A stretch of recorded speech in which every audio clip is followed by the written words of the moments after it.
Olá, eu sou César Barbosa e hoje hei de ler trechos do livro A História do Reino Sertão.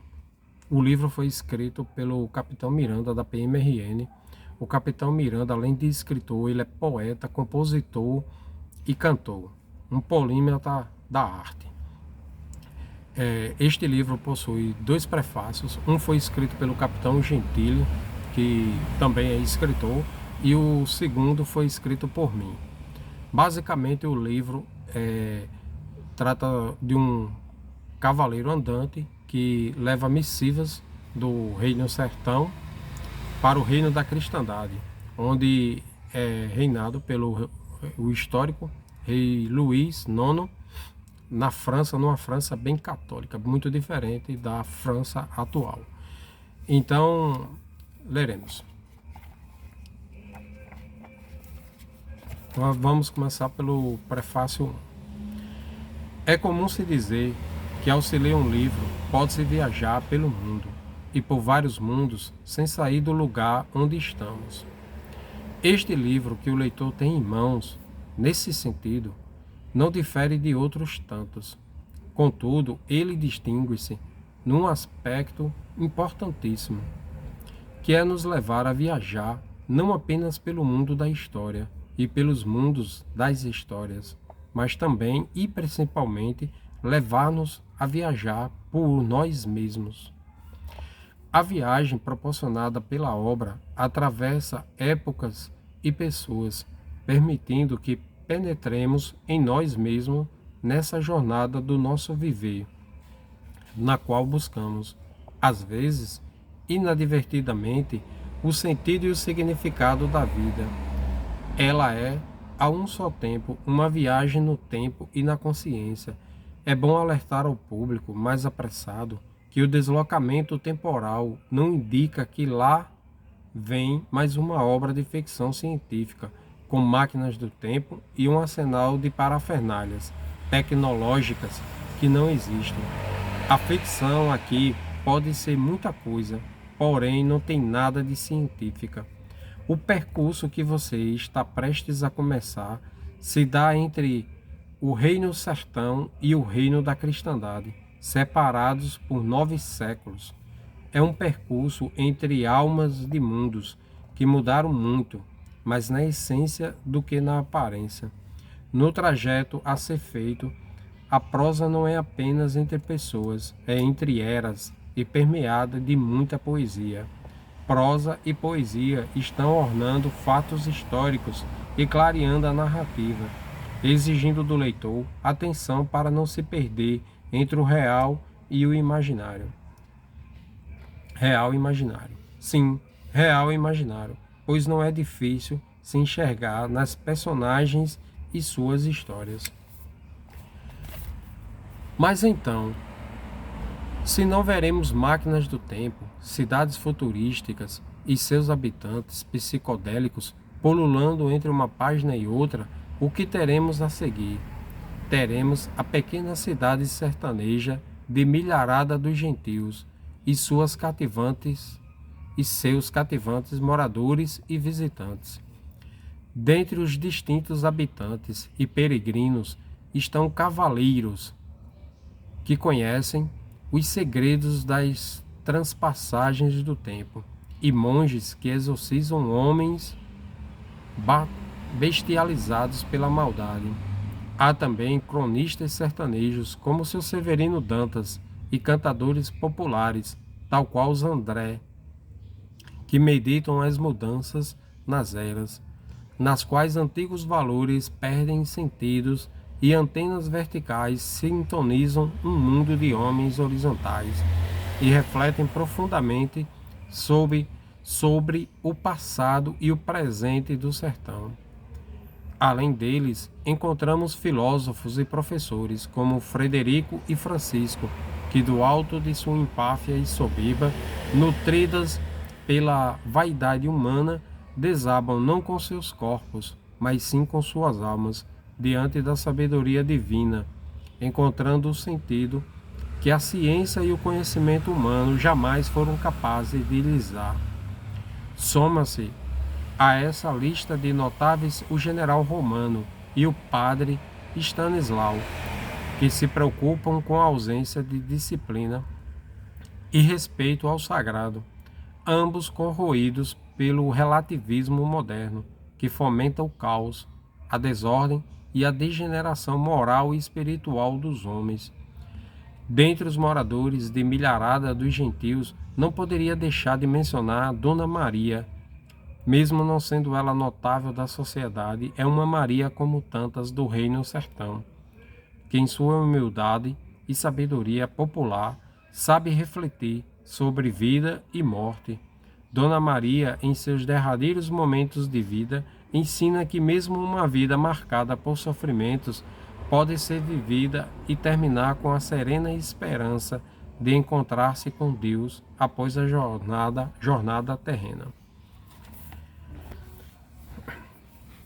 O que liga todos eles, o mundo deles, ao reino da cristandade é o cavaleiro Hermes Ferreiro, que viaja entre as eras, levando cartas do mundo de hoje para o século XIII, mais especificamente para o rei Luís IX.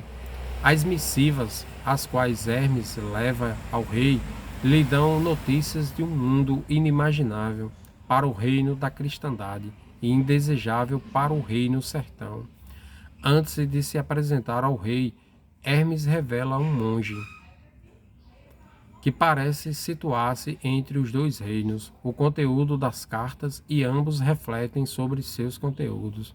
Os dois parecem combinar erudição e espiritualidade com autoridade moral.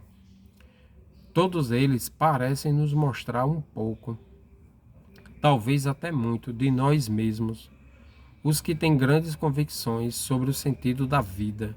Todavia, mostram principalmente muito do autor, que se fragmenta e se reúne para nos convidar à introspecção e meditação sobre a condição humana, a existência de Deus e a importância da fé. Nesse sentido, o cavaleiro e o monge indicam modelos a se alcançar. Os diálogos e narrativas ao longo da obra, especificamente aquelas narrativas a conversões, nos apontam que a verdadeira paz e sentido da vida são encontrados somente na compreensão e aceitação da dimensão divina de nossas vidas e não nas realizações terrenas. Desta forma, a obra é um convite a cada um de nós para que, mesmo numa era de desespero e dúvida, como é o tempo em que vivemos, façamos nós mesmos essa viagem introspectiva e meditativa, para que mesmo na hora escura permaneçam em nós a esperança e graça divina. Nos cabe indagar agora as trajetórias de arrependimento, redenção, resiliência e conversão na obra representam a trajetória do próprio autor? Só há uma maneira de tentar descobrir, iniciando a viagem entre as consciências e mundos que se encontram nas próximas páginas. Gentile Anderson Lima da Silveira. Vamos para o segundo prefácio. Eu sou o autor. A História do Reino Sertão, por Miramar Sertânio, isto é, Franciélio Miranda Batista, um bacharel em Segurança Pública pela Academia da Polícia Militar do RN, um homem mergulhado em virtudes, moral, racionalidade e fé. Ele carrega em si muitas das características do estoicismo do então imperador romano Marco Aurélio. No entanto, não bebeu na fonte de Zenão, e sim na do cristianismo católico universal apostólico romano, na igreja fundada sobre Pedro, forte como uma pedra e resistente às intempéries do mundo secular, pois as suas bases estão fincadas no mundo espiritual, onde Jesus é rei. João capítulo 18, versículo 36. O que esperar de um livro escrito por um homem que conhece a rudeza do sertão, que cresceu conhecendo o sofrimento e os lamentos de um povo nobre, humilde e labutador, aquele sertanejo de Euclides da Cunha, corajoso e estranho ao citadino, aquele que espera pela chuva, reza por ela e ancora-se no santo protetor, pedindo que interceda por ele na presença de Deus. O sertanejo não vive apenas do cultivo agropecuário, é um admirador da arte, a respeita mais que o morador da urbe, pois ele tem influência musical, gosta de sanfona, da vida, gosta de poesia, nos versos do cordel, nas linhas de Luís Vaz de Camões, na pena de Fernando Pessoa, na pureza gramatical de Olavo Bilac. No sertão, as festas juninas têm mais vitalidade. Regada por chuvas, ela traz a colheita do milho, do feijão verde e a água que cai dos céus, sinônimo de renovação, o verde da caatinga e esperança para o íncula do seridó. Pois é, encontra-se neste livro a fé que habita o coração do sertanejo, a esperança de um mundo melhor e uma forte crítica à civilização atual. Este livro olha com nostalgia, apoiado na escrita de Daniel Ropes, a áurea França do século XIII, um reino de fé, regida por São Luís IX, muito distante da Ordierna, onde vive o homem mimado, descrito por Ortega y Gasset, um homem cheio de direitos, vícios e avesso aos deveres. Este homem mimado aproveita tudo que os ancestrais criaram e não produz nada para o crescimento humano. E além de ser um parasita, ele tem a empáfia de olhar com superioridade para os homens do passado. Ele é o homem massa que nos governa na atualidade, levando a humanidade, principalmente o Ocidente, para o precipício de sua própria destruição. Porém, Miramar Sertâneo nutre a sua fé como uma égide frente ao ataque do intelectual portador de certificados. Está aberto à sabedoria do camponês e busca passar essa experiência por meio de missivas, contos, poemas e citações. Ao ingressar no Reino Sertão de Miramar Sertâneo, o viandante descobrirá que o autóctone quer distância da teologia da libertação e sente saudades da missa tridentina, seguindo o rito romano, tempos de outrora, apesar de ainda existir, de uma era que o homem enfrentou grandes pestes, fome e guerras. O homem medieval superou todos esses problemas, lastreado na fé. Esta é a sólida base que sustenta o sertanejo, e o autor reconheceu esta sabedoria passada por gerações seridoenses e que tem sua origem em nosso Senhor Jesus. Leremos mais um trecho.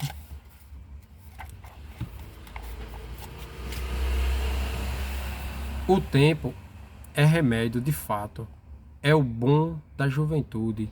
O bom mesmo é que, se for doença, será curada com o tempo. Ficamos mais velhos, somos aos poucos colocados em posições em que nossa soberba é afetada, e nós vamos vendo e sentindo a pancada de todas as desilusões materialmente profanas. Tomamos os socos que encontram nosso rosto arrogante e nossa face endurecida, por nossa falta de humildade, bem à sua espera, e compreendemos que é preciso nos deparar conosco mesmos. É preciso buscar dentro de nós respostas para questões que, conscientemente ou não, acabamos por nos deparar, porque a natural lei do tempo faz-nos cientes de nossas mazelas. Vamos para outro trecho. O ateísmo, aos poucos, foi então se esquivando de mim, ou, para ser menos poético, foi sendo expulso de meu coração, porque fui capaz de aceitar aos poucos não saber nada, e a possibilidade de nada saber me encheu de paz e abriu-me da cegueira, onde passei a ver e sentir que esse vazio que me angustiava não poderia jamais ser preenchido, senão por Deus. Mais um trecho para finalizar. Na construção desse exército, as civilizações compreenderam que há na própria essência da natureza dessa força princípios invioláveis que não estarão no campo das opiniões, mas estarão sempre no campo real da vida real em combate, bélico, com a espada na mão, guerreando na defesa de sua natureza própria. Esses princípios nascem naturalmente daquela necessidade humana institucionalizada, necessidade enquanto homem em comunidades, em tribos, em civilizações, e desde cedo compreenderam bem essas primitivas civilizações. Compreenderam com clareza acerca desses princípios práticos, sendo eles os mais fundamentais, partindo de pelo menos duas bases solidamente construídas e jamais extinguidas: hierarquia e disciplina.